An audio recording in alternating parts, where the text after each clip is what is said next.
ಸ್ನೇಹಿತರೆ ನಮಸ್ಕಾರ. Welcome back to Shashi academy YouTube channel.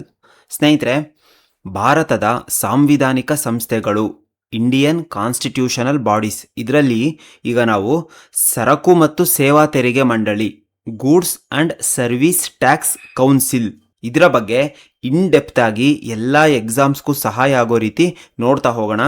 ಸ್ನೇಹಿತರೆ, ಈ GST ಮಂಡಳಿ ಅಂದರೆ ಏನು ನೋಡಿ, ಸಿಂಪಲ್ ಆಗಿ ಹೇಳಬೇಕು ಅಂದರೆ ಭಾರತದಲ್ಲಿ GST ಹೇಗಿರಬೇಕು, ಎಷ್ಟು ಟ್ಯಾಕ್ಸ್ ಹಾಕಬೇಕು, ಯಾವ ಯಾವ ವಸ್ತುಗಳಿಗೆ ಕಡಿಮೆ ಟ್ಯಾಕ್ಸು, ಯಾವುದಕ್ಕೆ ಹೆಚ್ಚು ಟ್ಯಾಕ್ಸ್ ಹಾಕಬೇಕು, ಈ ಎಲ್ಲ ನಿರ್ಧಾರಗಳನ್ನು ತಗೊಳ್ಳೋ ಮುಖ್ಯ ಸಂಸ್ಥೆನೇ GST ಮಂಡಳಿ. ಓಕೆ, ಇದು ಯಾವುದೋ ಒಂದು ಸಾಮಾನ್ಯ ಸಂಸ್ಥೆ ಅಲ್ಲ. ಈ GST ಮಂಡಳಿ ಒಂದು ಸಾಂವಿಧಾನಿಕ ಸಂಸ್ಥೆ. ಅಂದರೆ ನಮ್ಮ ಕಾನ್ಸ್ಟಿಟ್ಯೂಷನಲ್ಲಿ ಈ GST ಮಂಡಳಿ ಮೆನ್ಷನ್ ಆಗಿದೆ. ಆದ್ರಿಂದ ಇದಕ್ಕೆ ತುಂಬ ಇಂಪಾರ್ಟೆನ್ಸ್ ಇದೆ. ಓಕೆ, ಇಲ್ಲಿ ನೋಡಿ, GST ಮಂಡಳಿಯು ಭಾರತದಲ್ಲಿ GST ಅನುಷ್ಠಾನ ಮತ್ತು ಆಡಳಿತವನ್ನು ಮೇಲ್ವಿಚಾರಣೆ ಮಾಡುವ ಸಾಂವಿಧಾನಿಕ ಸಂಸ್ಥೆಯಾಗಿದೆ. ನೋಡಿ, ಅನುಷ್ಠಾನ ಮತ್ತು ಆಡಳಿತವನ್ನು ಮೇಲ್ವಿಚಾರಣೆ ಮಾಡುವ ಅಂತ ಇದೆ ಇಲ್ಲಿ ಅಲ್ವಾ. ಇದರ ಅರ್ಥ ಏನಂದ್ರೆ, GST ಸರಿಯಾಗಿ ಜಾರಿಗೆ ಬರ್ತಿದ್ಯಾ, ರಾಜ್ಯಗಳು ಸರಿಯಾಗಿ ಫಾಲೋ ಮಾಡ್ತಿದ್ದಾವ, ತೆರಿಗೆ ದರಗಳನ್ನು ಚೇಂಜ್ ಮಾಡಬೇಕಾ, ಹೊಸ ರೂಲ್ಸ್ ಏನಾದರೂ ತರಬೇಕಾ, ಇವೆಲ್ಲವನ್ನ ನೋಡ್ಕೊಳ್ಳೋ ಕೆಲಸ GST ಮಂಡಳಿಯದ್ದು. ಓಕೆ, ನೋಡಿ, ಇಷ್ಟು ನೆನ್ಪಿಟ್ಕೊಳ್ಳಿ. GST ಕೌನ್ಸಿಲ್ ಅಂದರೆ goods and service tax council, ಇದೊಂದು ಸಾಂವಿಧಾನಿಕ ಸಂಸ್ಥೆ. ಅಂದರೆ ಸಂವಿಧಾನದಲ್ಲಿ ಈ GST ಮಂಡಳಿಗೆ ಸ್ಥಾನಮಾನ ಇದೆ. ಇದು ಏನು ಮಾಡುತ್ತೆ ಅಂದರೆ GST ಇಂಪ್ಲಿಮೆಂಟ್ ಆಗೋದನ್ನ ನೋಡ್ಕೊಳ್ಳುತ್ತೆ. ಹಾಗೆ ಸೆಂಟರ್ ಮತ್ತು ಸ್ಟೇಟ್ಸ್ಗಳ ಜೊತೆ ಒಟ್ಟಿಗೆ ಕೆಲಸ ಮಾಡುವಂತಹ ಸಂಸ್ಥೆ ಈ GST ಮಂಡಳಿ. ಓಕೆ, ಮುಂದೆ ನೋಡೋಣ. ಈಗ ಈ ಸರಕು ಮತ್ತು ಸೇವಾ ತೆರಿಗೆ ಮಂಡಳಿ ಹೇಗೆ ಸ್ಥಾಪನೆ ಆಯಿತು ಅಂತ ನೋಡ್ತಾ ಹೋಗೋಣ. 2016ರಲ್ಲಿ ಸಂವಿಧಾನದ 101ನೇ ತಿದ್ದುಪಡಿ ಕಾಯ್ದೆಯ ಮೂಲಕ ದೇಶದಲ್ಲಿ ಹೊಸ ತೆರಿಗೆ ಪದ್ಧತಿಯನ್ನು, ಸರಕು ಮತ್ತು ಸೇವಾ ತೆರಿಗೆ GSTಯನ್ನು ಪರಿಚಯಿಸಲಾಯಿತು. ನೋಡಿ, ಮೊದಲೆಲ್ಲ ನಮ್ಮ ಭಾರತದಲ್ಲಿ ಒಂದೇ ಟ್ಯಾಕ್ಸ್ ಇರಲಿಲ್ಲ. ವ್ಯಾಟ್ ಅಂತೆ, ಎಕ್ಸೈಸ್ ಡ್ಯೂಟಿ ಟ್ಯಾಕ್ಸ್ ಅಂತ, ಹಾಗೆ ಸರ್ವಿಸ್ ಟ್ಯಾಕ್ಸ್ ಅಂತ, ಹೀಗೆ ಹಲವಾರು ಟ್ಯಾಕ್ಸ್ಗಳಿದ್ವು. ಇದರಿಂದ ಕನ್ಫ್ಯೂಷನ್ ಜಾಸ್ತಿ ಆಗ್ತಿತ್ತು. ಸೊ 2016ರಲ್ಲಿ ಸರ್ಕಾರ 101ನೇ ಸಂವಿಧಾನ ತಿದ್ದುಪಡಿ ಕಾಯ್ದೆ ತರೋದ್ರ ಮುಖಾಂತರ ಹೊಸ ಟ್ಯಾಕ್ಸೇಷನ್ ಸಿಸ್ಟಮ್ ಆದ GSTಯನ್ನ ಇಂಟ್ರೊಡ್ಯೂಸ್ ಮಾಡ್ತು. ಓಕೆ, ನೆನ್ಪಿಟ್ಕೊಳ್ಳಿ, GST ಬಂದಿದ್ದು 101ನೇ ಕಾನ್ಸ್ಟಿಟ್ಯೂಷನಲ್ ಅಮೆಂಡ್ಮೆಂಟ್ ಆಕ್ಟ್ 2016. ಓಕೆ, ಈ ತಿದ್ದುಪಡಿಯು ಸಂವಿಧಾನಕ್ಕೆ 279A ಎಂಬ ಹೊಸ ವಿಧಿಯನ್ನು ಸೇರಿಸಿತು. ಈ ವಿಧಿಯು ರಾಷ್ಟ್ರಪತಿಗಳಿಗೆ GST ಮಂಡಳಿಯನ್ನು ರಚಿಸುವ ಅಧಿಕಾರವನ್ನ ನೀಡಿದೆ. ನೋಡಿ, GST ಜಾರಿಗೆ ತಂದ್ಮೇಲೆ ಅದನ್ನ ಮ್ಯಾನೇಜ್ ಮಾಡೋಕೆ ಒಂದು ಸ್ಪೆಷಲ್ ಬಾಡಿ ಬೇಕಿತ್ತು ಸ್ನೇಹಿತರೆ. ಆದ್ರಿಂದ ಸಂವಿಧಾನದಲ್ಲಿ ಹೊಸದಾಗಿ 279A ವಿಧಿಯನ್ನ ಸೇರಿಸಿದ್ರು. ಈ 279A ವಿಧಿ ರಾಷ್ಟ್ರಪತಿಗೆ GST ಮಂಡಳಿಯನ್ನ ರಚನೆ ಮಾಡೋ ಅಧಿಕಾರವನ್ನ ಕೊಡ್ತು. ಓಕೆ, ನೆನ್ಪಿಟ್ಕೊಳ್ಳಿ, GST ಕೌನ್ಸಿಲ್ ಅಂದ್ರೆ 279A ವಿಧಿ. ಅದರಂತೆ ರಾಷ್ಟ್ರಪತಿಗಳು 2016ರಲ್ಲಿ ಆದೇಶವನ್ನ ಹೊರಡಿಸುವುದರ ಮೂಲಕ GST ಮಂಡಳಿಯನ್ನ ರಚಿಸಿದರು. ನೋಡಿ, 279A ವಿಧಿಯ ಮೂಲಕ ಕಾನ್ಸ್ಟಿಟ್ಯೂಷನ್ ಅಥಾರಿಟಿ ಕೊಟ್ಟ ನಂತರ ರಾಷ್ಟ್ರಪತಿಗಳು ಅಧಿಕೃತ ಆದೇಶನ ಹೊರಡಿಸಿ GST ಮಂಡಳಿ ರಚನೆ ಮಾಡ್ತಾರೆ. ಓಕೆ, ಈ GST ಮಂಡಳಿಯ ಕೇಂದ್ರ ಕಾರ್ಯಾಲಯ ನವದೆಹಲಿಯಲ್ಲಿದೆ. ಓಕೆ, ಕೇಂದ್ರ ಕಂದಾಯ ಕಾರ್ಯದರ್ಶಿಯು ಈ GST ಮಂಡಳಿಯ ಪದನಿಮಿತ್ತ ಕಾರ್ಯದರ್ಶಿಯಾಗಿರುತ್ತಾರೆ. ಇಂಪಾರ್ಟೆಂಟ್ ಇದು ನೋಡಿ, ಪದನಿಮಿತ್ತ ಅಂದ್ರೆ ಎಕ್ಸ್ ಅಫಿಷಿಯೋ ಅಂತ. ಅಂದ್ರೆ ಈಗ ಒಬ್ಬ ವ್ಯಕ್ತಿಗೆ ಒಂದು ಮೂಲ ಹುದ್ದೆ ಇರೋದ್ರಿಂದ ಇನ್ನೊಂದು ಹುದ್ದೆ ಆಟೋಮೆಟಿಕ್ ಆಗಿ ಸಿಗೋದನ್ನ ಎಕ್ಸ್ ಅಫಿಷಿಯೋ ಅಂತಾರೆ. ಅಂದ್ರೆ ನೋಡಿ, ಮೂಲ ಹುದ್ದೆಯ ಕಾರಣದಿಂದ ಸಿಗುವ ಹೆಚ್ಚುವರಿ ಹುದ್ದೆಯನ್ನೇ ಪದನಿಮಿತ್ತ ಹುದ್ದೆ ಅಂತಾರೆ. ಈಗ ನೋಡಿ, ಇಲ್ಲಿ ಕೇಂದ್ರ ಕಂದಾಯ ಕಾರ್ಯದರ್ಶಿ ಇದಾರಲ್ಲ, ಇವರು ಆ ಹುದ್ದೆಯಲ್ಲಿ ಇದ್ದ ಕಾರಣಕ್ಕೆ ಆಟೋಮೆಟಿಕ್ ಆಗಿ GST ಮಂಡಳಿಯ ಕಾರ್ಯದರ್ಶಿ ಆಗ್ತಾರೆ. ಓಕೆ, ಅರ್ಥ ಆಗಿದೆ ಅನ್ಕೊಂತೀನಿ. ಮುಂದೆ ನೋಡೋಣ. ನೋಡಿ, ಯಾವುದೇ ಸಂಸ್ಥೆಗೆ ಫ್ಯೂಚರ್ ಗೋಲ್ ಇದ್ದೇ ಇರುತ್ತೆ ಅಲ್ವಾ. ಅದೇ ರೀತಿ GST ಮಂಡಳಿಗೂ ಒಂದು ವಿಷನ್ ಹಾಗೆ ಮಿಷನ್ ಎರಡೂ ಇದೆ. ಅದೇನು ಅಂತ ನೋಡ್ತಾ ಹೋಗೋಣ. ವಿಷನ್ ಏನು ಅಂದ್ರೆ, GST ಮಂಡಳಿಯ ದೃಷ್ಟಿಕೋನವು ಸಹಕಾರಿ ಒಕ್ಕೂಟ ವ್ಯವಸ್ಥೆಯ ಅತ್ಯುನ್ನತ ಮಾನದಂಡಗಳನ್ನು ನಿಗದಿಪಡಿಸುವುದಾಗಿದೆ. ಸ್ನೇಹಿತರೆ ನೋಡಿ, ಸಿಂಪಲ್ ಆಗಿ ಹೇಳ್ಬೇಕು ಅಂದ್ರೆ, ಕೇಂದ್ರ ಸರ್ಕಾರ ಮತ್ತು ರಾಜ್ಯ ಸರ್ಕಾರಗಳು ಜಗಳ ಮಾಡ್ಕೊಳ್ಳದೆ ಒಟ್ಟಿಗೆ ಕೂತು GST ಬಗ್ಗೆ ನಿರ್ಧಾರ ತಗೊಳ್ಬೇಕಾಗುತ್ತೆ. ಇದೇ GST ಮಂಡಳಿಯ ಮುಖ್ಯ ಉದ್ದೇಶ. ನೋಡಿ, ಇಲ್ಲೊಂದು ಇಂಪಾರ್ಟೆಂಟ್ ವರ್ಡ್ ಇದೆ, ಸಹಕಾರಿ ಒಕ್ಕೂಟ ವ್ಯವಸ್ಥೆ. ಅಂದ್ರೆ ಸೆಂಟರ್ ಮತ್ತು ಸ್ಟೇಟ್ಸ್ ಕೋಆಪರೇಷನ್ ನಲ್ಲಿ ಕೆಲಸ ಮಾಡೋದು. ಯಾಕಂದ್ರೆ GST ಅಲ್ಲಿ ಟ್ಯಾಕ್ಸ್ ಮುಖ್ಯವಾಗಿರೋದ್ರಿಂದ ಕೇಂದ್ರವೂ ಇಂಪಾರ್ಟೆಂಟ್ ಹಾಗೆ ರಾಜ್ಯವೂ ಇಂಪಾರ್ಟೆಂಟ್. ಆದ್ರಿಂದ ಇಬ್ಬರು ಸೇರಿ ಡಿಸಿಷನ್ ತಗೊಳ್ತಾರೆ. ಓಕೆ, ಈ GST ಮಂಡಳಿ GSTಗೆ ಸಂಬಂಧಿಸಿದಂತೆ ಮಹತ್ವದ ನಿರ್ಧಾರಗಳನ್ನ ತಗೊಳ್ಳೋ ಅಧಿಕಾರ ಹೊಂದಿರುವ ಮೊದಲ ಸಾಂವಿಧಾನಿಕ ಸಂಸ್ಥೆ. ಓಕೆ, ಈಗ ಈ GST ಮಂಡಳಿಯ ಧ್ಯೇಯ ಮಿಷನ್ ಏನಿದೆ ಅಂತ ನೋಡೋಣ. ವ್ಯಾಪಕ ಸಮಾಲೋಚನಾ ಪ್ರಕ್ರಿಯೆಯಿಂದ ಮಾಹಿತಿ ತಂತ್ರಜ್ಞಾನ ಚಾಲಿತ ಮತ್ತು ಬಳಕೆದಾರ ಸ್ನೇಹಿ GST ಸಂರಚನೆಯನ್ನ ವಿಕಸಿತಗೊಳಿಸುವುದು. ಅಂದ್ರೆ ಈ GST ಸಿಸ್ಟಮ್ ಟೆಕ್ನಾಲಜಿ ಬೇಸ್ಡ್ ಆಗಿರಬೇಕು, ಆನ್ಲೈನ್ ಸಿಸ್ಟಮ್ ಇರಬೇಕು ಮತ್ತು ಸಾಮಾನ್ಯ ಜನರಿಗೆ ಈಸಿ ಆಗಿರಬೇಕು ಅನ್ನೋದು ಈ GST ಮಂಡಳಿಯ ಧ್ಯೇಯ. ಸ್ನೇಹಿತರೆ ನೋಡಿ, ಈ ಹಿಂದೆ ಟ್ಯಾಕ್ಸ್ ಪ್ರೋಸೆಸ್ ತುಂಬಾ ಕಾಂಪ್ಲಿಕೇಟೆಡ್ ಆಗಿತ್ತು. ಆದ್ರೆ GST ಬಂದ್ಮೇಲೆ ಆನ್ಲೈನ್ ರಿಜಿಸ್ಟ್ರೇಷನ್ ಆಗಿರ್ಲಿ, ಆನ್ಲೈನ್ ಟ್ಯಾಕ್ಸ್ ಪೇಮೆಂಟ್ ಆಗಿರ್ಲಿ ಅಥವಾ ಆನ್ಲೈನ್ ರಿಟರ್ನ್ ಫಿಲ್ಲಿಂಗ್ ಆಗಿರ್ಲಿ, ಇವೆಲ್ಲ ಈಸಿ ಆಯ್ತು. ಅಂದ್ರೆ ಟೆಕ್ನಾಲಜಿ ಯೂಸ್ ಮಾಡಿ ಸಿಂಪಲ್ ಟ್ಯಾಕ್ಸೇಷನ್ ಸಿಸ್ಟಮ್ ಮಾಡೋದು GST ಮಂಡಳಿಯ ಧ್ಯೇಯ ಆಗಿದೆ. ಓಕೆ, ಮುಂದೆ ನೋಡೋಣ. ಈಗ ಈ GST ಮಂಡಳಿಯ ರಚನೆ ಕಾಂಪೋಸಿಷನ್ ನೋಡ್ತಾ ಹೋಗೋಣ. ಅಂದ್ರೆ GST ಮಂಡಳಿಯಲ್ಲಿ ಯಾರ್ಯಾರು ಇರ್ತಾರೆ ಅಂತ ನೋಡಿ. ತಿದ್ದುಪಡಿ ಮಾಡಿದ ಸಂವಿಧಾನದ 279A ವಿಧಿಯ ಪ್ರಕಾರ ಕೇಂದ್ರ ಮತ್ತು ರಾಜ್ಯಗಳ ನಡುವಿನ ಸಹಯೋಗಿ ಸಂಸ್ಥೆಯಾದ GST ಮಂಡಳಿಯು ಈ ಕೆಳಗಿನ ಸದಸ್ಯರನ್ನ ಒಳಗೊಂಡಿದೆ. ಯಾರ್ಯಾರು ನೋಡಿ, ಈ GST ಮಂಡಳಿಯ ಅಧ್ಯಕ್ಷರು ಕೇಂದ್ರ ಹಣಕಾಸು ಸಚಿವರು ಆಗಿರ್ತಾರೆ.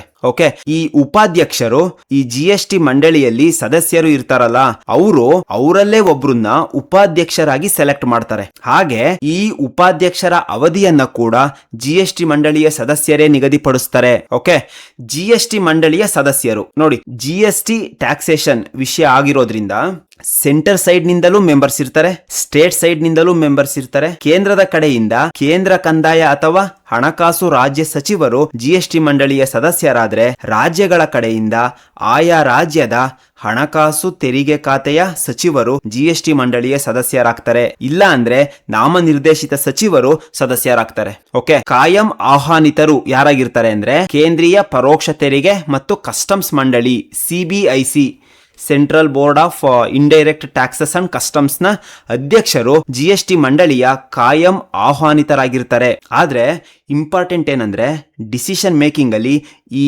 ಕಾಯಂ ಆಹ್ವಾನಿತರಿಗೆ ವೋಟ್ ಹಾಕೋ ಅಧಿಕಾರ ಇರಲ್ಲ. ವೆರಿ ಇಂಪಾರ್ಟೆಂಟ್ ಇದು. ಓಕೆ, ಹಾಗೆ GST ಮಂಡಳಿಯ ಪದನಿಮಿತ್ತ ಕಾರ್ಯದರ್ಶಿ, ನಾನು ಮೊದಲೇ ಹೇಳಿದಾಗೆ ಹಣಕಾಸು ಸಚಿವಾಲಯದ ಕೇಂದ್ರ ಕಂದಾಯ ಕಾರ್ಯದರ್ಶಿಯು ಪದನಿಮಿತ್ತ ಕಾರ್ಯದರ್ಶಿ ಆಗಿರ್ತಾರೆ. ಇವರು ಈ ಮೀಟಿಂಗ್ ನ ರೆಕಾರ್ಡ್ಸ್ ಗಳು, ಅಡ್ಮಿನಿಸ್ಟ್ರೇಷನ್ ವರ್ಕ್ ಇವನ್ನ ಹ್ಯಾಂಡಲ್ ಮಾಡ್ತಾರೆ. ಓಕೆ, ಇಷ್ಟನ್ನ ನೆನ್ಪಿಟ್ಕೊಳ್ಳಿ. GST ಮಂಡಳಿಗೆ ಅಧ್ಯಕ್ಷರು ಇರ್ತಾರೆ, ಉಪಾಧ್ಯಕ್ಷರು ಇರ್ತಾರೆ, ಸದಸ್ಯರು, ಕಾಯಂ ಆಹ್ವಾನಿತರು, ಪದನಿಮಿತ್ತ ಕಾರ್ಯದರ್ಶಿ ಇರ್ತಾರೆ. ಇಷ್ಟು ಕೂಡ GST ಮಂಡಳಿಯ ರಚನೆ ಆಗಿರುತ್ತೆ. ಓಕೆ, ಮುಂದೆ ನೋಡೋಣ. ಈ ಸರಕು ಮತ್ತು ಸೇವಾ ತೆರಿಗೆ ಮಂಡಳಿಯ ಕಾರ್ಯಗಳು, ಫಂಕ್ಷನ್ಸ್ ಏನೇನು ಅಂತ ನೋಡ್ತಾ ಹೋಗೋಣ. ನೋಡಿ, GST ಮಂಡಳಿಯು ಈ ಕೆಳಗಿನ ವಿಷಯಗಳ ಕುರಿತು ಕೇಂದ್ರ ಮತ್ತು ರಾಜ್ಯಗಳಿಗೆ ಶಿಫಾರಸು ಮಾಡುವ ಅಗತ್ಯವಿದೆ. ಸ್ನೇಹಿತರೆ ನೋಡಿ, GST ಮಂಡಳಿಯ ಮುಖ್ಯ ಕೆಲಸ ಏನಂದ್ರೆ ಕೇಂದ್ರ ಮತ್ತು ರಾಜ್ಯ ಸರ್ಕಾರಗಳಿಗೆ GST ಬಗ್ಗೆ ಸಲಹೆ ಕೊಡೋದು, ರೆಕಮೆಂಡೇಶನ್ಸ್ ಕೊಡೋದು. ಅಂದ್ರೆ ಯಾವ ಟ್ಯಾಕ್ಸ್ ಇರಬೇಕು, ಯಾವುದನ್ನ ತೆಗೆದುಹಾಕಬೇಕು, ಇವೆಲ್ಲ ಡಿಸೈಡ್ ಮಾಡೋಕೆ ಹೆಲ್ಪ್ ಮಾಡುತ್ತೆ. ಹಾಗಾದ್ರೆ ಏನೇನು ಶಿಫಾರಸು ಮಾಡುತ್ತೆ, ಒನ್ ಬೈ ಒನ್ ನೋಡ್ತಾ ಹೋಗೋಣ. ಕೇಂದ್ರ, ರಾಜ್ಯಗಳು ಮತ್ತು ಸ್ಥಳೀಯ ಸಂಸ್ಥೆಗಳು ವಿಧಿಸುವ ತೆರಿಗೆಗಳು, ಸೆಸ್ಗಳು ಮತ್ತು ಹೆಚ್ಚುವರಿ ಶುಲ್ಕಗಳನ್ನು ಸರಕು ಮತ್ತು ಸೇವಾ ತೆರಿಗೆಯಲ್ಲಿ ವಿಲೀನಗೊಳಿಸಬಹುದು ಅಂತ ಶಿಫಾರಸು ಮಾಡ್ತು. ನೋಡಿ, ನಾನು ಮೊದಲೇ ಹೇಳಿದಾಗೆ ಈ ಹಿಂದೆ ಭಾರತದಲ್ಲಿ ಹಲವಾರು ಟ್ಯಾಕ್ಸ್ ಇತ್ತು. ವ್ಯಾಟ್ ಇತ್ತು, ಎಕ್ಸಸೈಸ್ ಡ್ಯೂಟಿ ಇತ್ತು, ಸರ್ವಿಸ್ ಟ್ಯಾಕ್ಸ್ ಇತ್ತು, ಎಂಟ್ರಿ ಟ್ಯಾಕ್ಸ್ ಇತ್ತು, ಹೀಗೆ ಬೇರೆ ಬೇರೆ ಟ್ಯಾಕ್ಸ್ಗಳು ಇದ್ವು.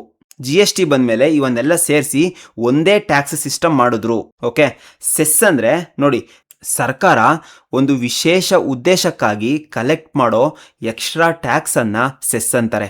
ಅಂದ್ರೆ ನಾರ್ಮಲ್ ಟ್ಯಾಕ್ಸ್ ಜೊತೆಗೆ ಅಡಿಷನಲ್ ಅಮೌಂಟ್ನ ಕಲೆಕ್ಟ್ ಮಾಡೋದು. ಹಾಗೆ ಆ ಅಡಿಷನಲ್ ಅಮೌಂಟ್ ಅನ್ನ ಒಂದು ಸ್ಪೆಸಿಫಿಕ್ ಕೆಲಸಕ್ಕೆ ಮಾತ್ರ ಯೂಸ್ ಮಾಡ್ತಾರೆ. ಅದನ್ನ ಸೆಸ್ ಅಂತಾರೆ.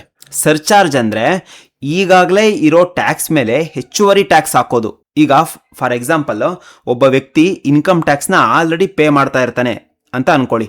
ಈಗ ಅವ್ರ ಇನ್ಕಮ್ ಜಾಸ್ತಿ ಇದ್ರೆ ಸರ್ಕಾರ ಎಕ್ಸ್ಟ್ರಾ ಅಮೌಂಟ್ನ ಚಾರ್ಜ್ ಮಾಡುತ್ತೆ. ಓಕೆ, ಆ ಎಕ್ಸ್ಟ್ರಾ ಅಮೌಂಟ್ ಅನ್ನೇ ಸರ್ಚಾರ್ಜ್ ಅಂತಾರೆ.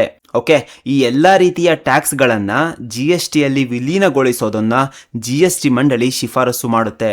ಓಕೆ, ಮುಂದೆ ನೋಡೋಣ. GSTಗೆ ಒಳಪಡಬಹುದಾದ ಅಥವಾ ವಿನಾಯಿತಿ ಪಡೆಯಬಹುದಾದ ಸರಕು ಮತ್ತು ಸೇವೆಗಳು. ಅಂದರೆ ಯಾವ ಗೂಡ್ಸ್ ಅಂಡ್ ಸರ್ವಿಸ್ ಮೇಲೆ GST ಇರಬೇಕು, ಯಾವುದಕ್ಕೆ ಎಕ್ಸೆಂಪ್ಷನ್ ಕೊಡಬೇಕು ಅನ್ನೋದನ್ನ GST ಮಂಡಳಿ ಡಿಸೈಡ್ ಮಾಡುತ್ತೆ. ಈಗ ಉದಾಹರಣೆಗೆ ಅಗತ್ಯ ವಸ್ತುಗಳಿಗೆ ಕಡಿಮೆ GST ಹಾಕೋದು, ಲಕ್ಸುರಿ ಐಟಮ್ಸ್ಗೆ ಹೆಚ್ಚು GST ಹಾಕೋದು, ಕೆಲವು ಎಸೆನ್ಷಿಯಲ್ ಐಟಮ್ಸ್ಗೆ GST ಇಂದ ವಿನಾಯಿತಿ ಕೊಡೋದು GST ಮಂಡಳಿ ನಿರ್ಧಾರ ಮಾಡುತ್ತೆ. ಓಕೆ, ಮಾದರಿ GST ಕಾನೂನುಗಳು, ತೆರಿಗೆಯ ತತ್ವಗಳು 269A ವಿಧಿಯ ಅಡಿಯಲ್ಲಿ ಅಂತಾರಾಜ್ಯ ವ್ಯಾಪಾರ ಅಥವಾ ವಾಣಿಜ್ಯದ ಸಂದರ್ಭದಲ್ಲಿ ಪೂರೈಕೆಗಳ ಮೇಲೆ ವಿಧಿಸಲಾದ GST ಹಂಚಿಕೆ ಮತ್ತು ಪೂರೈಕೆಯ ಸ್ಥಳವನ್ನು ನಿಯಂತ್ರಿಸುವ ತತ್ವಗಳು. ಸ್ನೇಹಿತರೆ ನೋಡಿ, ಸಿಂಪಲ್ ಆಗಿ ಅರ್ಥ ಆಗೋ ರೀತಿ ಹೇಳ್ತೀನಿ. ಈಗ GST ರೂಲ್ಸ್ ಹೇಗಿರಬೇಕು ಅನ್ನೋದನ್ನ GST ಮಂಡಳಿ ರೆಕಮೆಂಡೇಶನ್ ಮಾಡುತ್ತೆ. ಒಂದು ರಾಜ್ಯದಿಂದ ಇನ್ನೊಂದು ರಾಜ್ಯಕ್ಕೆ ಗೂಡ್ಸ್ ಹೋಗೋದನ್ನ ಇಂಟರ್ ಸ್ಟೇಟ್ ಟ್ರೇಡ್ ಅಂತ ಕರಿತೀವಿ. ಅಂತಹ ಇಂಟರ್ ಸ್ಟೇಟ್ ಟ್ರೇಡ್ ಮೇಲೆ ಹೇಗೆ ಟ್ಯಾಕ್ಸ್ ಕಲೆಕ್ಟ್ ಮಾಡಬೇಕು, ಅದನ್ನ ಕೇಂದ್ರಕ್ಕೂ ರಾಜ್ಯಕ್ಕೂ ಹೇಗೆ ಶೇರ್ ಮಾಡಬೇಕು ಅನ್ನೋದನ್ನ GST ಮಂಡಳಿ ಡಿಸೈಡ್ ಮಾಡುತ್ತೆ. ಓಕೆ, ವಿಧಿ 269A ಇಂಟರ್ ಸ್ಟೇಟ್ GST ಬಗ್ಗೆ ಹೇಳುತ್ತೆ. ಅಂದರೆ ರಾಜ್ಯಗಳ ಮಧ್ಯೆ ನಡೆಯೋ ವ್ಯಾಪಾರಕ್ಕೆ ಸಂಬಂಧಿಸಿದಂಥ GST ಬಗ್ಗೆ ವಿಧಿ 269A ಹೇಳುತ್ತೆ. ಓಕೆ, ಮುಂದೆ ನೋಡೋಣ. GST ಇಂದ ವಿನಾಯಿತಿ ನೀಡಬಹುದಾದ ಸರಕು ಮತ್ತು ಸೇವೆಗಳ ವಹಿವಾಟಿನ ಮಿತಿ. ಅಂದರೆ ಸಣ್ಣ ವ್ಯಾಪಾರಿಗಳಿಗೆ ಸರ್ಕಾರ GST ಇಂದ ರಿಲೀಫ್ ಕೊಡುತ್ತೆ. ಅಂದರೆ ಒಂದು ಲಿಮಿಟ್ಗಿಂತ ಕಡಿಮೆ ಬಿಸ್ನೆಸ್ ಇದ್ರೆ GST ಪೇ ಮಾಡಂಗಿರಲ್ಲ. ಓಕೆ, ಆ ಲಿಮಿಟ್ ಎಷ್ಟಿರಬೇಕು ಅನ್ನೋದನ್ನ GST ಮಂಡಳಿ ರೆಕಮೆಂಡ್ ಮಾಡುತ್ತೆ. ಇಂಪಾರ್ಟೆಂಟ್. ಓಕೆ, ಕನಿಷ್ಠ ದರಗಳನ್ನು ಒಳಗೊಂಡಂತೆ GST ಸ್ತರಗಳ ದರಗಳು, ಅಂದ್ರೆ ಯಾವ ವಸ್ತುವಿಗೆ ಎಷ್ಟು GST ಹಾಕಬೇಕು ಅನ್ನೋದನ್ನ GST ಮಂಡಳಿ ಡಿಸೈಡ್ ಮಾಡುತ್ತೆ. ಈಗ ನೋಡಿ, ಭಾರತದಲ್ಲಿ ಡಿಫ್ರೆಂಟ್ GST ಸ್ಲ್ಯಾಬ್ಸ್ಗಳಿದಾವೆ. ಈಗ ಫಾರ್ ಎಕ್ಸಾಂಪಲ್ 5%, 12%, 18%, 28%, ಹೀಗೆ ಡಿಫ್ರೆಂಟ್ GST ಸ್ಲ್ಯಾಬ್ಸ್ಗಳಿದಾವೆ. ಹೀಗೆ ಯಾವ ವಸ್ತುಗಳನ್ನ ಯಾವ ಸ್ಲ್ಯಾಬಲ್ಲಿ ಇಡಬೇಕು ಅನ್ನೋದು GST ಮಂಡಳಿಯ ಕೆಲಸ. ಓಕೆ, ಯಾವುದೇ ನೈಸರ್ಗಿಕ ವಿಕೋಪ ಅಥವಾ ದುರಂತದ ಸಮಯದಲ್ಲಿ ಹೆಚ್ಚುವರಿ ಸಂಪನ್ಮೂಲಗಳನ್ನು ಸಂಗ್ರಹಿಸಲು ನಿರ್ದಿಷ್ಟ ಅವಧಿಗೆ ವಿಧಿಸುವ ಯಾವುದೇ ತೆರಿಗೆಯ ದರಗಳು. ಅಂದ್ರೆ ನೋಡಿ, ಕೆಲವೊಮ್ಮೆ ಫ್ಲಡ್ಸ್ ಬರುತ್ತೆ, ಸೈಕ್ಲೋನು, ಭೂಕಂಪಗಳು, ಹೀಗೆ ಡಿಸಾಸ್ಟರ್ಗಳು ಆಗ್ತಾ ಇರ್ತವೆ, ಹೌದಲ್ವಾ? ಇಂಥ ಸಂದರ್ಭದಲ್ಲಿ ಆಗಿರೋ ಅಂತ ನಷ್ಟನ ತುಂಬೋಕೆ ಸರ್ಕಾರಕ್ಕೆ ಎಕ್ಸ್ಟ್ರಾ ದುಡ್ಡು ಬೇಕಾಗುತ್ತೆ. ಇಂತಹ ಸಂದರ್ಭಗಳಲ್ಲಿ ತಾತ್ಕಾಲಿಕವಾಗಿ ಎಕ್ಸ್ಟ್ರಾ ಟ್ಯಾಕ್ಸ್ನ ಹಾಕ್ಬೋದು. ಆ ಟ್ಯಾಕ್ಸ್ ರೇಟ್ ಬಗ್ಗೆ GST ಮಂಡಳಿ ಶಿಫಾರಸು ಮಾಡುತ್ತೆ. ಓಕೆ, ಅರುಣಾಚಲ ಪ್ರದೇಶ, ಅಸ್ಸಾಂ, ಜಮ್ಮು ಕಾಶ್ಮೀರ, ಮಣಿಪುರ, ಮೇಘಾಲಯ, ಮಿಜೋರಾಂ, ನಾಗಾಲ್ಯಾಂಡ್, ಸಿಕ್ಕಿಂ, ತ್ರಿಪುರಾ, ಹಿಮಾಚಲ ಪ್ರದೇಶ ಮತ್ತು ಉತ್ತರಾಖಂಡ ರಾಜ್ಯಗಳಿಗೆ ಸಂಬಂಧಿಸಿದ ನಿಬಂಧನೆಗಳು. ಅಂದ್ರೆ ಇಲ್ಲಿರೋ ಕೆಲವೊಂದು ಸ್ಟೇಟ್ಸ್ಗಳಿಗೆ ಜಿಯೋಗ್ರಫಿಕಲ್ ಪ್ರಾಬ್ಲಮ್ಸ್ ಇರ್ತವೆ ಅಥವಾ ಡೆವಲಪ್ಮೆಂಟ್ ಇಶ್ಯೂಸ್ ಇರ್ತವೆ. ಆದ್ರಿಂದ ಈ ಸ್ಟೇಟ್ಸ್ಗಳಿಗೆ GSTಯ ಸ್ಪೆಷಲ್ ರೂಲ್ಸ್ ಕೊಡೋ ಕೆಲಸ ಈ GST ಮಂಡಳಿಯದ್ದು. ಓಕೆ, GST ಮಂಡಳಿಯು ತಾನು ನಿರ್ಧರಿಸುವ GSTಗೆ ಸಂಬಂಧಿಸಿದ ಇತರ ವಿಷಯಗಳು, ಅಂದ್ರೆ ಈಗ GSTಗೆ ಸಂಬಂಧಪಟ್ಟ ಬೇರೆ ಯಾವುದೇ ಇಂಪಾರ್ಟೆಂಟ್ ಮ್ಯಾಟರ್ ಇದ್ರೂ ಅದನ್ನ GST ಮಂಡಳಿ ಡಿಸ್ಕಸ್ ಮಾಡ್ಬೋದು. ಅಂದ್ರೆ GSTಗೆ ಸಂಬಂಧಿಸಿದ ಆಲ್ಮೋಸ್ಟ್ ಎಲ್ಲ ವಿಷಯಗಳ ಮೇಲೆ GST ಮಂಡಳಿಗೆ ಅಥಾರಿಟಿ ಇದೆ ಅಂತ. ಓಕೆ, ಮುಂದೆ ನೋಡೋಣ. ಪೆಟ್ರೋಲಿಯಂ, ಡೀಸೆಲ್, ಪೆಟ್ರೋಲ್, ನೈಸರ್ಗಿಕ ಅನಿಲ ಮತ್ತು ವಾಯುಯಾನ ಟರ್ಬೈನ್ ಇಂಧನದಂತಹ ನಿರ್ದಿಷ್ಟ ಸರಕುಗಳ ಮೇಲೆ GST ವಿಧಿಸುವ ದಿನಾಂಕವನ್ನು ಶಿಫಾರಸು ಮಾಡುತ್ತದೆ. ಯಾವುದು ಅಂದರೆ GST ಮಂಡಳಿ. ಸ್ನೇಹಿತರೆ ನೋಡಿ, ಈ ಪೆಟ್ರೋಲ್, ಡೀಸೆಲ್ ಮೇಲೆ GST ಅನ್ನೋದಿಲ್ಲ. ಕರೆಂಟ್ಲಿ ಇವುಗಳ ಮೇಲೆ ಎಕ್ಸೈಸ್ ಡ್ಯೂಟಿ ಮತ್ತು ವ್ಯಾಟ್ ಅನ್ನ ಕಲೆಕ್ಟ್ ಮಾಡ್ತಾ ಇದ್ದಾರೆ. ಯಾಕಂದ್ರೆ ಈ ಸ್ಟೇಟ್ಸ್ಗಳಿಗೆ ಪೆಟ್ರೋಲ್ ಅಂಡ್ ಡೀಸೆಲ್ಸ್ ಇಂದ ಬರೋ ಟ್ಯಾಕ್ಸೇ ದೊಡ್ಡ ರೆವಿನ್ಯೂ ಸೋರ್ಸ್. ಓಕೆ, ಇವನ್ನ GST ಅಂಡರಲ್ಲಿ ಏನಾದರೂ ತಂದ್ರೆ ರಾಜ್ಯಗಳಿಗೆ ಬರ್ತಾ ಇರೋ ರೆವಿನ್ಯೂ ಕಡಿಮೆ ಆಗುತ್ತೆ. ಓಕೆ, ಆದರೆ ಸಂವಿಧಾನದಲ್ಲಿ ಈ ಪೆಟ್ರೋಲಿಯಂ ಪ್ರಾಡಕ್ಟ್ಸ್ಗಳನ್ನು ಫ್ಯೂಚರಲ್ಲಿ GST ಒಳಗೆ ತರ್ಬೋದು ಅಂತ ಪ್ರಾವಿಷನ್ಸ್ ಇದೆ. ಆದರೆ ಯಾವ ದಿನದಿಂದ GSTಯನ್ನು ಅಪ್ಲೈ ಮಾಡಬೇಕು ಅನ್ನೋದನ್ನ GST ಕೌನ್ಸಿಲ್ ರೆಕಮೆಂಡ್ ಮಾಡುತ್ತೆ. ಓಕೆ, GST ಮಂಡಳಿಯ ಶಿಫಾರಸುಗಳು ಅಥವಾ ಅವುಗಳ ಅನುಷ್ಠಾನಕ್ಕೆ ಸಂಬಂಧಿಸಿದಂತೆ ಈ ಕೆಳಗಿನವುಗಳ ನಡುವೆ ವಿವಾದ ಉಂಟಾದಾಗ ತೀರ್ಪು ನೀಡಲು ತನ್ನ ಕಾರ್ಯವಿಧಾನ ರೂಪಿಸುತ್ತದೆ. ಅಂದ್ರೆ ನೋಡಿ, ಈ GST ಕೌನ್ಸಿಲ್ ಕೋರ್ಟ್ ತರ ಡಿಸ್ಪ್ಯೂಟ್ಸ್ನ ಸಾಲ್ವ್ ಮಾಡೋದಿಲ್ಲ. ಇಂಪಾರ್ಟೆಂಟ್, ನೆನ್ಪಿಟ್ಕೊಳ್ಳಿ. ಮತ್ತೆ ಇದು ಏನ್ ಮಾಡುತ್ತೆ ಅಂದ್ರೆ GST ಕೌನ್ಸಿಲ್ ಡಿಸ್ಪ್ಯೂಟ್ಸ್ನ ಹ್ಯಾಂಡಲ್ ಮಾಡೋಕೆ ಪ್ರೊಸೀಜರ್ಸ್ಗಳನ್ನ ರೆಕಮೆಂಡ್ ಮಾಡುತ್ತೆ. ಅಂದ್ರೆ ಡಿಸ್ಪ್ಯೂಟ್ಸ್ನ ಹೇಗೆ ಸಾಲ್ವ್ ಮಾಡಬೇಕು, ಯಾವ ಪ್ರೋಸೆಸ್ನ ಫಾಲೋ ಮಾಡಬೇಕು, ಇವನ್ನ ಡಿಸೈಡ್ ಮಾಡುತ್ತೆ. ಓಕೆ, ಹಾಗಾದ್ರೆ ಯಾವ ರೀತಿಯ ವಿವಾದಗಳು? ಕೇಂದ್ರ ಮತ್ತು ಒಂದು ರಾಜ್ಯದ ಅಥವಾ ಒಂದಕ್ಕಿಂತ ಹೆಚ್ಚು ರಾಜ್ಯಗಳ ನಡುವೆ. ಓಕೆ, ಹಾಗೆ ಒಂದು ಬದಿಯಲ್ಲಿ ಕೇಂದ್ರ ಮತ್ತು ಯಾವುದೇ ರಾಜ್ಯ ಅಥವಾ ರಾಜ್ಯಗಳು ಮತ್ತು ಇನ್ನೊಂದು ಬದಿಯಲ್ಲಿ ಒಂದು ಅಥವಾ ಹೆಚ್ಚಿನ ರಾಜ್ಯಗಳು. ಓಕೆ, ಹಾಗೆ ಎರಡು ಅಥವಾ ಎರಡಕ್ಕಿಂತ ಹೆಚ್ಚಿನ ರಾಜ್ಯಗಳ ನಡುವೆ ಡಿಸ್ಪ್ಯೂಟ್ಸ್ಗಳ ಬಂದರೆ GST ಮಂಡಳಿ ಕೆಲಸ ಮಾಡುತ್ತೆ. ಓಕೆ, ಮುಂದೆ ನೋಡೋಣ. GST ಮಂಡಳಿಯ ಪರಿಹಾರದ ಶಿಫಾರಸ್ಸು ಏನು ಹಿಂಗಂದ್ರೆ ನೋಡಿ, GST ಮಂಡಳಿಯು GSTಯನ್ನು ಪರಿಚಯಿಸುವುದರಿಂದ ರಾಜ್ಯಗಳಿಗೆ 5 ವರ್ಷಗಳ ಅವಧಿಗೆ ಉಂಟಾಗುವ ಆದಾಯದ ನಷ್ಟಕ್ಕೆ ಪರಿಹಾರವನ್ನು ಶಿಫಾರಸು ಮಾಡಬೇಕು. ಈ ಶಿಫಾರಸ್ಸಿನ ಆಧಾರದ ಮೇಲೆ ಸಂಸತ್ತು ಪರಿಹಾರವನ್ನು ನಿರ್ಧರಿಸುತ್ತದೆ. ಸ್ನೇಹಿತರೆ ನೋಡಿ, ಅರ್ಥ ಆಗೋ ರೀತಿ ಹೇಳ್ತೀನಿ. ಈ GST ಬಂದಾಗ ರಾಜ್ಯ ಸರ್ಕಾರಗಳಿಗೆ ಒಂದು ದೊಡ್ಡ ಟೆನ್ಷನ್ ಇತ್ತು. ಏನಪ್ಪಾ ಅಂದ್ರೆ, ಈ ಹಿಂದೆ ರಾಜ್ಯಗಳು ತಮ್ಮದೇ ಆದಂಥ ಟ್ಯಾಕ್ಸ್ಗಳನ್ನ ಕಲೆಕ್ಟ್ ಮಾಡ್ತಾ ಇದ್ರು. ಆದರೆ GST ಬಂದಮೇಲೆ ಹಲವಾರು ಟ್ಯಾಕ್ಸ್ಗಳು ರಿಮೂವ್ ಆದವು. ಇದರಿಂದ ಸ್ಟೇಟ್ಸ್ಗಳಿಗೆ ರೆವಿನ್ಯೂ ಲಾಸ್ ಆಗ್ಬೋದು ಅನ್ನೋ ಭಯ ಇತ್ತು. ಆಗ ಕೇಂದ್ರ ಸರ್ಕಾರ ಸ್ಟೇಟ್ಸ್ಗಳಿಗೆ ಹೇಳ್ತು ಏನಂದ್ರೆ, GSTಯಿಂದ ನಿಮಗೆ ರೆವಿನ್ಯೂ ಲಾಸ್ ಆದರೆ ನಾವು ಪರಿಹಾರ ಕೊಡ್ತೀವಿ ಅಂತ. ಆದರೆ ಇಲ್ಲಿ ಇಂಪಾರ್ಟೆಂಟ್ ಏನಂದ್ರೆ, GST ಕೌನ್ಸಿಲ್ ಈ ಪರಿಹಾರದ ಬಗ್ಗೆ ರೆಕಮೆಂಡೇಶನ್ ಕೊಡುತ್ತೆ ಅಷ್ಟೇ. ಆ ಒಂದು ರೆಕಮೆಂಡೇಶನ್ನ ಆಧಾರದ ಮೇಲೆ ಸಂಸತ್ತು ನಿರ್ಧಾರ ಮಾಡುತ್ತೆ. ಓಕೆ, ಅರ್ಥ ಆಗಿದೆ ಅನ್ಕೊಂತೀನಿ. ಮುಂದೆ ನೋಡೋಣ. ಸರಕು ಮತ್ತು ಸೇವಾ ತೆರಿಗೆ ಮಂಡಳಿಯ ಕಾರ್ಯನಿರ್ವಹಣೆ ಅಂದ್ರೆ ಈ GST ಕೌನ್ಸಿಲ್ ಹೇಗೆ ಡಿಸಿಷನ್ಸ್ಗಳನ್ನು ತಗೊಳುತ್ತೆ ಅನ್ನೋದನ್ನ ನೋಡ್ತಾ ಹೋಗೋಣ ಬನ್ನಿ. GST ಮಂಡಳಿಯ ಎಲ್ಲಾ ನಿರ್ಧಾರಗಳನ್ನು ಅದರ ಸಭೆಯಲ್ಲಿ ತೆಗೆದುಕೊಳ್ಳಲಾಗುತ್ತದೆ. ಓಕೆ, ಈ GST ರೇಟ್ಸು ಚೇಂಜ್ ಮಾಡೋದು, ಹೊಸ ಶಿಫಾರಸುಗಳನ್ನು ಕೊಡೋದು, ಇವೆಲ್ಲವನ್ನ ಸಭೆಗಳಲ್ಲಿ ಡಿಸ್ಕಸ್ ಮಾಡಿ ಡಿಸಿಷನ್ ತಗೊಳ್ತಾರೆ. ಇದರ ಅರ್ಥ ಒಬ್ಬ ವ್ಯಕ್ತಿ ಸಿಂಗಲ್ ಹ್ಯಾಂಡೆಡ್ ಆಗಿ ಡಿಸಿಷನ್ಸ್ ತಗೊಳ್ಳೋದಿಲ್ಲ. ಓಕೆ, GST ಮಂಡಳಿಯ ಎಲ್ಲಾ ನಿರ್ಧಾರಗಳನ್ನ ಅದರ ಸಭೆಯಲ್ಲೇ ತಗೋತಾರೆ. ಓಕೆ, GST ಮಂಡಳಿಯ ಒಟ್ಟು ಸದಸ್ಯರಲ್ಲಿ ಅರ್ಧದಷ್ಟು ಸದಸ್ಯರ ಹಾಜರಾತಿಯು ಸಭೆಯನ್ನು ನಡೆಸಲು ಅವಶ್ಯಕವಿರುವ ಕೋರಮ್ ಆಗಿದೆ. ಅಂದ್ರೆ GST ಮಂಡಳಿ ಸಭೆ ಲೀಗಲ್ ಆಗಿ ವ್ಯಾಲಿಡ್ ಆಗಬೇಕಾದ್ರೆ ಮಿನಿಮಮ್ ಎಷ್ಟು ಸದಸ್ಯರು ಇರಬೇಕು ಅನ್ನೋದನ್ನ ಕೋರಮ್ ಅಂತ ಕರೀತಾರೆ. ಸೊ ಒಟ್ಟು ಸದಸ್ಯರ ಅರ್ಧದಷ್ಟು ಸದಸ್ಯರು ಇರಲೇಬೇಕು GST ಮಂಡಳಿ ಸಭೆಯನ್ನು ನಡೆಸೋಕೆ. ಓಕೆ, ಈಗ ಸಪೋಸ್ GST ಕೌನ್ಸಿಲಲ್ಲಿ ಒಟ್ಟು 30 ಜನ ಸದಸ್ಯರು ಇದ್ರೆ GST ಕೌನ್ಸಿಲ್ನ ಸಭೆ ಕಂಡಕ್ಟ್ ಮಾಡೋಕೆ ಕನಿಷ್ಠ 15 ಜನ ಆದರೂ ಇರಬೇಕು. ಓಕೆ, ಅದಕ್ಕಿಂತ ಕಡಿಮೆ ಇದ್ರೆ ಅಫಿಷಿಯಲ್ ಆಗಿ ಮೀಟಿಂಗ್ನ ಕಂಡಕ್ಟ್ ಮಾಡೋಕೆ ಆಗೋದಿಲ್ಲ.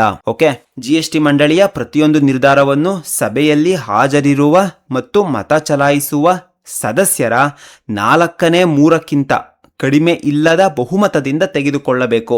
ಸ್ನೇಹಿತರೆ ನೋಡಿ, ಸಿಂಪಲ್ ಆಗಿ ಹೇಳ್ತೀನಿ, ತುಂಬಾ ಇಂಪಾರ್ಟೆಂಟ್ ಪಾಯಿಂಟ್ಸ್ ಇವೆಲ್ಲ. ಈಗ GST ಮಂಡಳಿ ಸಭೆ ಏನಕ್ಕೆ ಸೇರುತ್ತೆ? GSTಗೆ ಸಂಬಂಧಪಟ್ಟ ಏನಾದರೂ ನಿರ್ಧಾರನ ತಗೊಳ್ಳೋಕೆ, ಹೌದಲ್ವಾ? ಈಗ ನಿರ್ಧಾರ ತಗೊಬೇಕು ಅಂದ್ರೆ ಸಭೆಗೆ ಬಂದ ಸದಸ್ಯರು ವೋಟ್ ಹಾಕಬೇಕು. ಅದರಲ್ಲೂ ಮಿನಿಮಮ್ 4/3 ವೋಟ್ಸ್ಗಳು ಬಂದ್ರೆ ಮಾತ್ರ ನಿರ್ಧಾರಗಳನ್ನು ಪಾಸ್ ಮಾಡ್ಲಿಕ್ಕಾಗುತ್ತೆ. ಇಂಪಾರ್ಟೆಂಟ್, 3/4 ಮೆಜಾರಿಟಿ ಇರಲೇಬೇಕು. ಓಕೆ, ಮುಂದೆ ನೋಡೋಣ. ಆದ್ರೆ ಈ ನಿರ್ಧಾರಗಳನ್ನ ಈ ಕೆಳಗಿನ ತತ್ವಗಳಿಗೆ ಅನುಸಾರವಾಗಿ ತಗೊಳ್ತಾರೆ. ಆ ತತ್ವಗಳು ಏನೇನೋ ನೋಡ್ತಾ ಹೋಗೋಣ. ಕೇಂದ್ರ ಸರ್ಕಾರದ ಮತವು ಸಭೆಯಲ್ಲಿ ಚಲಾವಣೆಯಾದ ಒಟ್ಟು ಮತಗಳ 1/3 ಮೌಲ್ಯವನ್ನು ಹೊಂದಿರಬೇಕು. ಅಂದ್ರೆ GST ಕೌನ್ಸಿಲ್ ಅಲ್ಲಿ ವೋಟಿಂಗ್ ಮಾಡುವಾಗ ಕೇಂದ್ರಕ್ಕೆ ಸ್ಪೆಷಲ್ ವೆಯ್ಟೇಜ್ ಇದೆ. ಎಷ್ಟು ಅಂದ್ರೆ ಒಟ್ಟು ಮತಗಳ 1/3 ಮೌಲ್ಯವನ್ನ ಹೊಂದಿರುತ್ತದೆ. ನೋಡಿ, ಇಷ್ಟು ತಿಳ್ಕೊಳ್ಳಿ, ಕೇಂದ್ರ ಸರ್ಕಾರದ ಸದಸ್ಯರ ಮತಗಳು ಟೋಟಲ್ ಪವರ್ನ 33% ಇರಬೇಕು. ಹಾಗೆ ಎಲ್ಲ ರಾಜ್ಯಗಳ ಒಟ್ಟು ಮತದ ಮೌಲ್ಯವು ಆ ಸಭೆಯಲ್ಲಿ ಚಲಾವಣೆಯಾದ ಒಟ್ಟು ಮತಗಳ 3/2 ಅಂದ್ರೆ 67% ಮೌಲ್ಯವನ್ನ ಹೊಂದಿರಬೇಕು. ಸ್ನೇಹಿತರೆ ನೋಡಿ, ಸಿಂಪಲ್ ಆಗಿ ಹೇಳ್ತೀನಿ ನೋಡಿ. ಈಗ ಒಂದು ನಿರ್ಧಾರ ತಗೊಳ್ಳೋಕೆ ಕೇಂದ್ರ ಸರ್ಕಾರದ ಸದಸ್ಯರ ಹಾಗೂ ರಾಜ್ಯ ಸರ್ಕಾರಗಳ ಸದಸ್ಯರ ಮತಗಳಿಗೆ ವೆಯ್ಟೇಜ್ ಅನ್ನ ಕೊಟ್ಟಿದ್ದಾರೆ. ಈಗ 100% ಅನ್ಕೊಂಡ್ರೆ 33% ಕೇಂದ್ರ ಸರ್ಕಾರದ ಮತಗಳ ವೇಟೇಜ್ ಆಗಿರುತ್ತೆ. ಓಕೆ, ಇನ್ನುಳಿದ 67% ರಾಜ್ಯ ಸರ್ಕಾರಗಳ ಮತಗಳ ವೇಟೇಜ್ ಆಗಿರುತ್ತೆ. ಓಕೆ, ಅರ್ಥ ಆಗಿದೆ ಅನ್ಕೊಂತೀನಿ. ನೋಡಿ, ಯಾಕೆ ಈ ತರ ಮಾಡಿದ್ದಾರೆ ಅಂದ್ರೆ, ಕೇಂದ್ರ ಸರ್ಕಾರ ಒಂದೇ ಡಿಸಿಷನ್ ನ ಪಾಸ್ ಮಾಡೋಕೆ ಆಗಲ್ಲ, ರಾಜ್ಯಗಳ ಸಪೋರ್ಟ್ ಕೊಡಬೇಕು. ಯಾಕಂದ್ರೆ GST ಫೆಡರಲ್ ಟ್ಯಾಕ್ಸ್ ಸಿಸ್ಟಮ್ ಆಗಿದೆ. ಇದರಿಂದ ಕೇಂದ್ರ ಮತ್ತು ರಾಜ್ಯ ಸರ್ಕಾರಗಳು ಕೋಆಪರೇಷನ್ ಅಲ್ಲಿ ಕೆಲಸ ಮಾಡಬೇಕು. ಓಕೆ, ಈ ವೋಟಿಂಗ್ ವೇಟೇಜ್ ನ ನೋಡ್ತಾ ಇದ್ರೆ ನಿಮ್ಗೆ ಗೊತ್ತಾಗಬೇಕು, ರಾಜ್ಯಗಳಿಗೆ ಮೆಜಾರಿಟಿ ರೋಲ್ ನ ಕೊಟ್ಟಿದ್ದಾರೆ. ಓಕೆ, ಅರ್ಥ ಆಗಿದೆ ಅನ್ಕೊಂತೀನಿ. ಇವೆಲ್ಲ ತುಂಬ ಇಂಪಾರ್ಟೆಂಟ್ ಪಾಯಿಂಟ್ಸ್ಗಳು. ಮುಂದೆ ನೋಡೋಣ. GST ಮಂಡಳಿಯ ಯಾವುದೇ ಕಾರ್ಯ ಅಥವಾ ಪ್ರಕ್ರಿಯೆಗಳು ಈ ಕೆಳಗಿನ ಕಾರಣಕ್ಕಾಗಿ ಅಮಾನ್ಯಗೊಳ್ಳುವುದಿಲ್ಲ. ಅಂದರೆ ಸಣ್ಣ ಟೆಕ್ನಿಕಲ್ ಮಿಸ್ಟೇಕ್ಸ್ ಇದ್ರೂ ಕೂಡ GST ಕೌನ್ಸಿಲ್ ತಗೊಳ್ಳೋ ಡಿಸಿಷನ್ಸು ಕ್ಯಾನ್ಸಲ್ ಆಗೋದಿಲ್ಲ ಅಂತ. ಹಾಗಾದರೆ ಏನವು? ಒನ್ ಬೈ ಒನ್ ನೋಡ್ತಾ ಹೋಗೋಣ. GST ಮಂಡಳಿ ರಚನೆಯಲ್ಲಿ ಯಾವುದೇ ಖಾಲಿ ಹುದ್ದೆ ಅಥವಾ ದೋಷವಿದ್ದಲ್ಲಿ, ಅಂದರೆ ಈಗ GST ಕೌನ್ಸಿಲಲ್ಲಿ ಯಾವುದಾದ್ರೂ ಪೋಸ್ಟ್ ಖಾಲಿ ಇದ್ರೆ, ಫಾರ್ ಎಕ್ಸಾಂಪಲ್ ಯಾವುದೋ ಒಂದು ರಾಜ್ಯದ ರೆಪ್ರೆಸೆಂಟೇಟಿವ್ ಬರದೇ ಇದ್ರೆ ಅಥವಾ ಒಂದು ಸ್ಥಾನ ವೇಕೆಂಟ್ ಇದ್ರೆ ಅದರಿಂದ GST ಕೌನ್ಸಿಲ್ ಮೀಟಿಂಗ್ ಅಥವಾ ನಿರ್ಧಾರಗಳು ಇನ್ವ್ಯಾಲಿಡ್ ಆಗೋದಿಲ್ಲ ಅಂತ. ಹಾಗೆ GST ಮಂಡಳಿಯ ಸದಸ್ಯರ ನೇಮಕದಲ್ಲಿ ಯಾವುದಾದ್ರೂ ದೋಷ ಇದ್ರೆ, ಈಗ ಯಾರಾದ್ರೂ ಮೆಂಬರು ಅಪಾಯಿಂಟ್ಮೆಂಟ್ ಅಲ್ಲಿ ಟೆಕ್ನಿಕಲ್ ಮಿಸ್ಟೇಕ್ಸ್ ಇದ್ರೆ, ಉದಾಹರಣೆಗೆ ಅಪಾಯಿಂಟ್ ಮಾಡ್ಕೊಳ್ಳೋ ಪ್ರೊಸೀಜರ್ ಅಲ್ಲಿ ಇಶ್ಯೂ ಇದ್ರೆ ಅಥವಾ ಅಪಾಯಿಂಟ್ಮೆಂಟ್ ಡಿಲೇ ಇದ್ರೆ, ಈ ಕಾರಣಕ್ಕೆ GST ಕೌನ್ಸಿಲ್ ಡಿಸಿಷನ್ಸ್ ಕ್ಯಾನ್ಸಲ್ ಆಗೋದಿಲ್ಲ. ಓಕೆ, ಹಾಗೆ ಪ್ರಕರಣದ ಅರ್ಹತೆಯ ಮೇಲೆ ಪರಿಣಾಮ ಬೀರದ ಮಂಡಳಿಯ ಯಾವುದೇ ವಿಧಾನದಲ್ಲಿ ನ್ಯೂನತೆ ಇದ್ದಲ್ಲಿ, ಅಂದರೆ ಈ ಮೀಟಿಂಗ್ ಪ್ರೋಸೆಸ್ನಲ್ಲಿ ಮೈನರ್ ಮಿಸ್ಟೇಕ್ ಇದ್ರೂ ಕೂಡ ಆ ಡಿಸಿಷನ್ ವ್ಯಾಲಿಡ್ ಆಗಿ ಇರುತ್ತೆ. ಈಗ ಮೀಟಿಂಗ್ ಒಂದು ದಿನ ಲೇಟ್ ಆಗಿದೆ ಅಂತ ಅನ್ಕೊಳ್ಳಿ, ಆದರೆ ಡಿಸ್ಕಷನ್ ಮತ್ತು ಡಿಸಿಷನ್ ಪ್ರಾಪರ್ ಆಗಿದೆ ಅಂದರೆ ಆ ಡಿಸಿಷನ್ ಇನ್ವ್ಯಾಲಿಡ್ ಆಗೋದಿಲ್ಲ.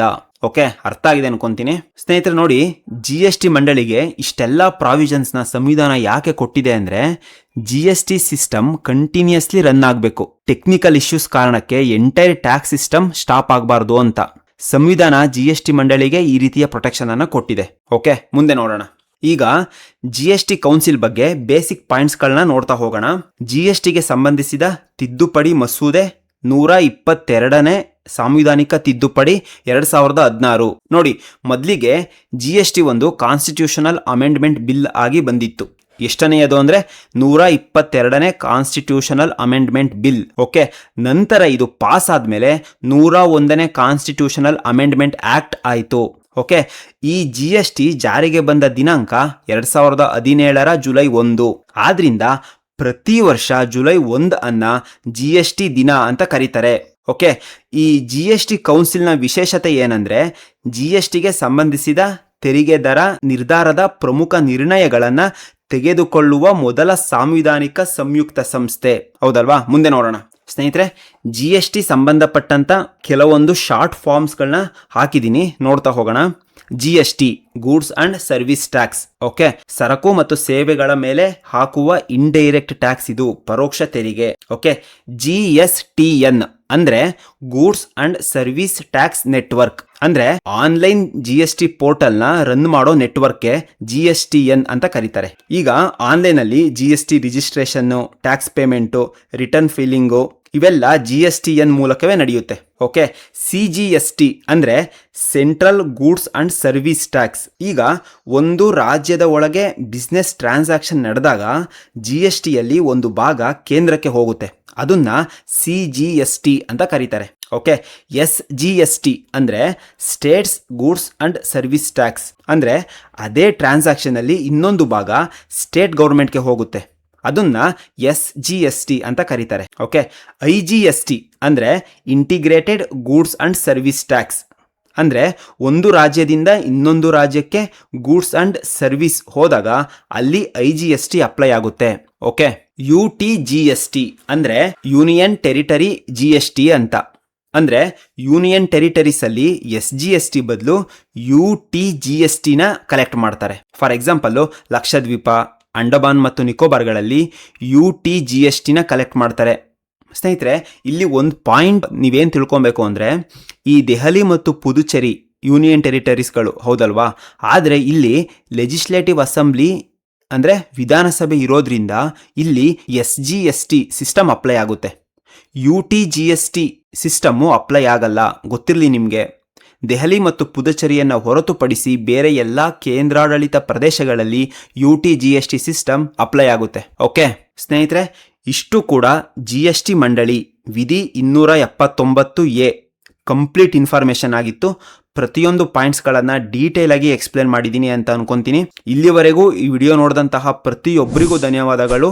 ನಿಮ್ಮ ಅನಿಸಿಕೆ ಅಭಿಪ್ರಾಯಗಳನ್ನ ಕಮೆಂಟ್ ಸೆಕ್ಷನಲ್ಲಿ ತಿಳಿಸಿ, ಹಾಗೆ ಈ ವಿಡಿಯೋನ ನಿಮ್ಮ ಫ್ರೆಂಡ್ಸ್ಗಳಿಗೂ ಶೇರ್ ಮಾಡಿ ಅಂತ ಕೇಳ್ತಾ ಮುಂದಿನ ವಿಡಿಯೋದಲ್ಲಿ ಸಿಗೋವರೆಗೂ ಬಾಯ್, ಟೇಕ್ ಕೇರ್.